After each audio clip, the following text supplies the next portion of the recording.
যে আমাদের সকলকে জেগে উঠতে হবে। আমরা পিছে হাঁটবো না।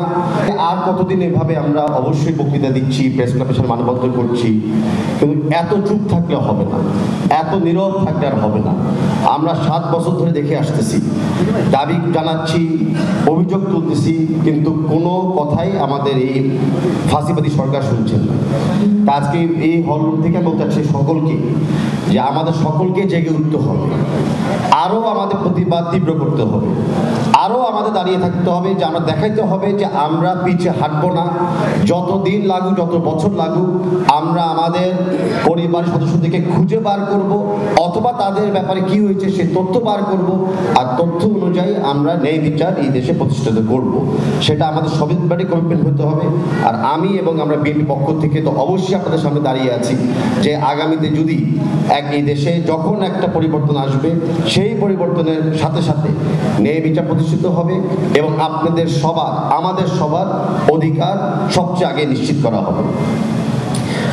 আমি একটা কথাতে 2-3টা কথা আমি বলবো, আমরা বিলম্ব করবো না।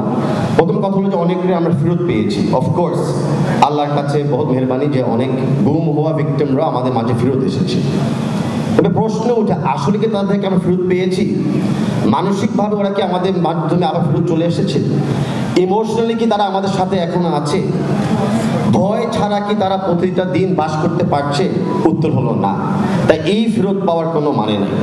আমরা ফেরত পেতে চাই প্রত্যেকটা গুম পরিবারের সদস্যদেরকে, আমরা ফেরত পেতে চাই তাদের নিরাপত্তা, তাদের অধিকারকে, অ্যান্ড আমরা ফেরত দেখতে চাই যে তারা একটা বাংলাদেশি সকল ফিজিক্যালি, ইমোশনালি, মেন্টালি ফিট জনগণ হিসাবে যেন ওনারা এই দেশে বাস করতে পারে।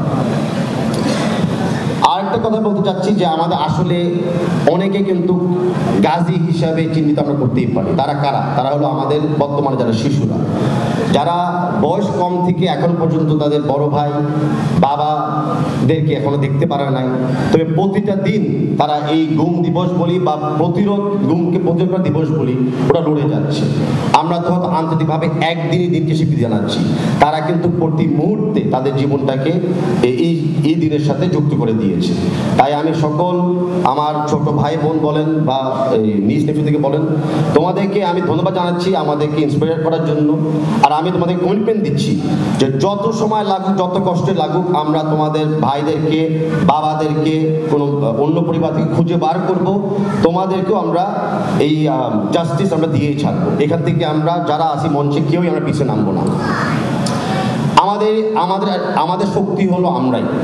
আমরা যদি একসাথে এখনো থাকি, সামনের দিকে লড়ি, প্রশ্নগুলো করি, এই শক্তি ক্ষয় হবে না, বরঞ্চ শক্তিগুলো আমাদের আরো বাড়বে।